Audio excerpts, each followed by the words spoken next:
Hello दोस्तों, आप सभी का स्वागत है आज के इस वीडियो में। मैं हूं विनीत पांडे और आप लोग देख रहे हैं ग्रीनएक्स कंसल्टिंग का यूट्यूब चैनल।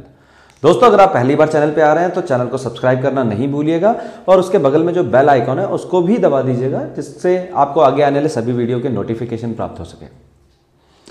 आज हम लोग बात करने वाले हैं एक ऐसे टॉपिक की जो इंडस्ट्री में बहुत ही ज़्यादा यूज होता है, बट बहुत सारे लोगों को कन्फ्यूजन होता है कि इसको यूज कैसे करें।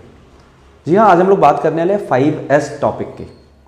5S एक जापानीज कॉन्सेप्ट है जिसका यूज बेसिकली ऑर्गेनाइजेशन या किसी सॉफ्टवेयर को या किसी एरिया को ऑर्गेनाइज करने के लिए यूज होता है। जनरली हम लोगों ने देखा होगा कि हमारे सॉफ्टवेयर पे बहुत सारे ऐसे छोटे छोटे इश्यूज होते रहते हैं, जैसे टाइम पे चीज़ों का नहीं मिल पाना या किसी चीज़ को ढूंढने में बहुत ज़्यादा टाइम का लगना, या बहुत सारी ऐसी चीज़ें रखी रहती हैं जिसके कारण से स्पेस का यूटिलाइजेशन ना होना। तो इस तरह की बहुत सारी समस्याएं होती हैं। इन सारी समस्याओं को दूर करने के लिए जापान ने एक टेक्निक इन्वेंट करी थी जिसका नाम दिया था 5S, और आज हम लोग उसके बारे में डिटेल में बात करेंगे। लेकिन आज का 5S बहुत ज़्यादा थ्योरी पे नहीं होगा। आज का 5S होगा आपको प्रैक्टिकल समझाने के लिए, और इस 5S को समझने के लिए हम लोग बात करेंगे एक मूवी की। जी हाँ, एक बॉलीवुड मूवी की बात करेंगे जिसमें 5S का यूज हुआ है प्रॉब्लम को सॉल्व करने के लिए। तो दोस्तों, अगर आपको वीडियो पूरा देखना है, पूरा समझना है और इस वीडियो के कॉन्सेप्ट से कैसे हम लोग 5S को समझ सकते हैं ये समझना है, तो वीडियो में लास्ट तक बने रहिएगा।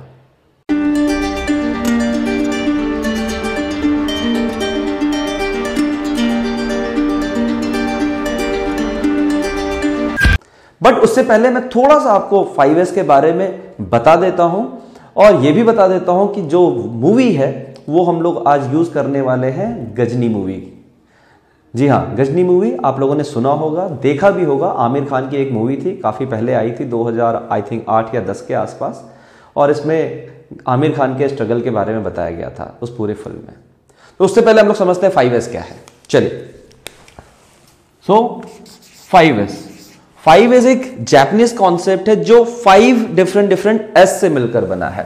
Yes, 1S, 2S, 3S, 4S and 5S। तो ये है वो 5S। अब अगर बात करें इनका मतलब क्या है, तो फर्स्ट इज अ थियरी। पहला S का मतलब है थियरी। दूसरा S है सीटोन। तीसरा S है सीसो। चौथा S है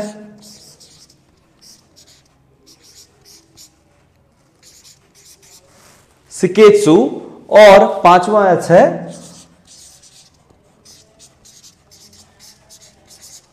सित्सुके। इसका मतलब क्या है? पहला है थियरी का मतलब आप जिस एरिया में ऑर्गेनाइजेशन करना चाहते हैं, वर्क प्लेस को ऑर्गेनाइज करना चाहते हैं, सबसे पहले आपको वहां पे 1S थियरी यानी कि सॉर्टिंग आउट एक्टिविटी करनी होगी। सॉर्टिंग मतलब जो काम की चीजें हैं उन्हें रखिए, जो काम की चीजें नहीं है उन्हें वहां से हटाइए। सेकेंड इज, अब आपके पास केवल काम की चीजें बची हैं तो आप उनको सिस्टमैटिक अरेंजमेंट करिए, उसको सही तरीके से रखिए। जहां पे जो चीज रखनी है, सपोज रॉ मटेरियल रखना है, कोई मेजरिंग इक्विपमेंट रखना है, कोई बिन रखना है, पैकिंग मटेरियल है, सबका अलग अलग स्थान निर्धारित करिए। तीसरा है सीसो यानी कि क्लीनिंग। जब आप किसी एरिया में एक साफ सफाई करते हैं, स्वयं वो क्लीनिंग करते हैं, तो आपको ये समझ में आता है कि उस एरिया में ऐसी कौन कौन सी समस्याएं हैं, कौन कौन से प्रॉब्लम्स है जिसको आप एलिमिनेट कर सकते हैं। चौथा है बात करता है सिकेत्सु यानी कि स्टैंडर्डाइजेशन।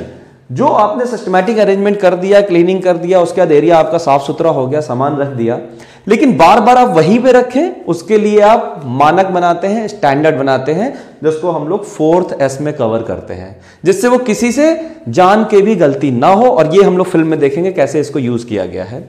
और पांचवा ऐसे सित्सुके यानी कि वो चीज आपको अपने डिसिप्लिन में डाल लेना है with the help of some audit, with the help of some regular practices, some work instruction, जिससे आपका ये पूरा 5S आपके प्रोसेस पे इंप्लीमेंट हो सके और आप इससे बेनिफिट ले सकें। तो चलिए वीडियो चालू करते हैं।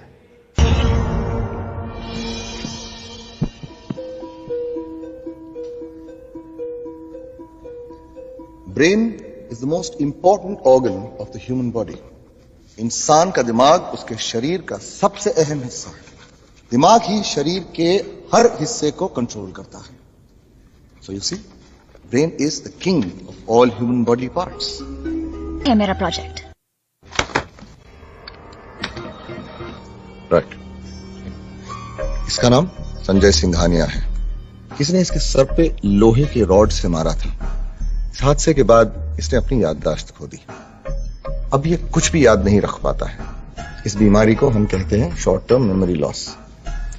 ये कुछ मानो सिर्फ 15 मिनट के लिए ही सारी बातें याद रख सकता है, उसके बाद सब भूल जाता है। मसलन कि आपसे आपका नाम पूछता है, 15 मिनट बाद आपका नाम भूल जाएगा। वो हादसा जो उसके साथ हुआ था उसके बारे में उससे कुछ कुछ याद है, और वो भी क्या मालूम कितना याद है। वैसे छोटी मोटी चीजें जैसे कि खाना खाना, पानी पीना, गाड़ी चलाना या फिर उसकी खुद की फीलिंग्स, ये उसके अंदरूनी दिमाग में सुरक्षित है, जिसे हम सबकॉन्शियस माइंड कहते हैं। लेकिन सर, ये रोज के मामूली काम कैसे करता है? देखो, छोटे बच्चे हमारे कहने पर किसी काम को कैसे करते हैं? याद करके, दोहरा के, बार बार रट कर या फिर लिख कर। ठीक उसी तरह ये भी हर काम लिख लिख के याद रखता है। 73 रुपीज। किसका एड्रेस है सर? मेरा।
यस तो दोस्तों, वीडियो में आपने देखा कि किस तरीके से आमिर खान, जो कि गजनी मूवी का एक मेन कैरेक्टर है, उसको भूलने की बीमारी है, जिसको हम शॉर्ट टर्म मेमोरी लॉस कहते हैं एज पर फिल्म।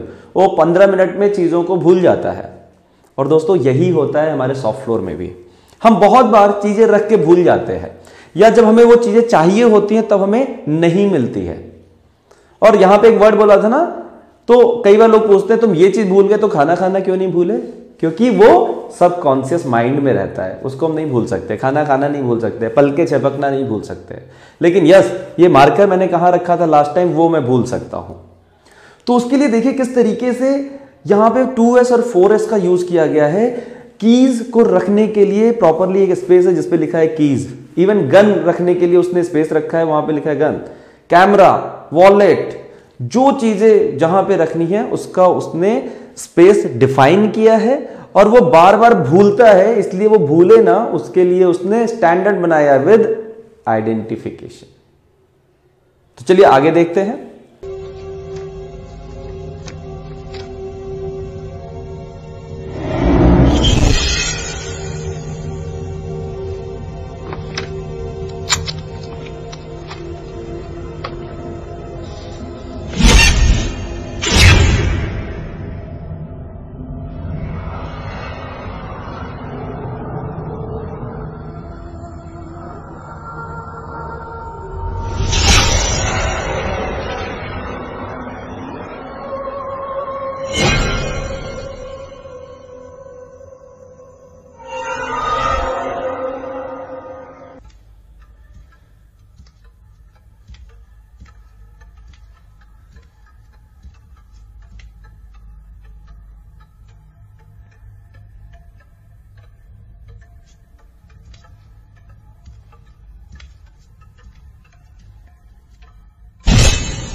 यस, तो आपने देखा किस तरीके से इस पूरी फिल्म में जो आमिर खान है उसको इतनी बड़ी बीमारी होने के बावजूद भी वो अपने टास्क को पूरा करता है, वो अपने छोटे से छोटे काम को भी पूरा करता है और बिना गलती के उसे कहाँ जाना है, उसे कब क्या करना है, उसको गजनी को फाइंड आउट करना है, वो तक उसने मेंशन कर रखा है। अपने वॉशरूम में, अपने बाथरूम में, अपने बेडरूम में, अपने ड्राइंग रूम में, हर जगह उसने हर चीज़ का पूरा मैप बना रखा है और हर छोटे छोटे काम के लिए उसने एक्टिविटी लिख रखी है।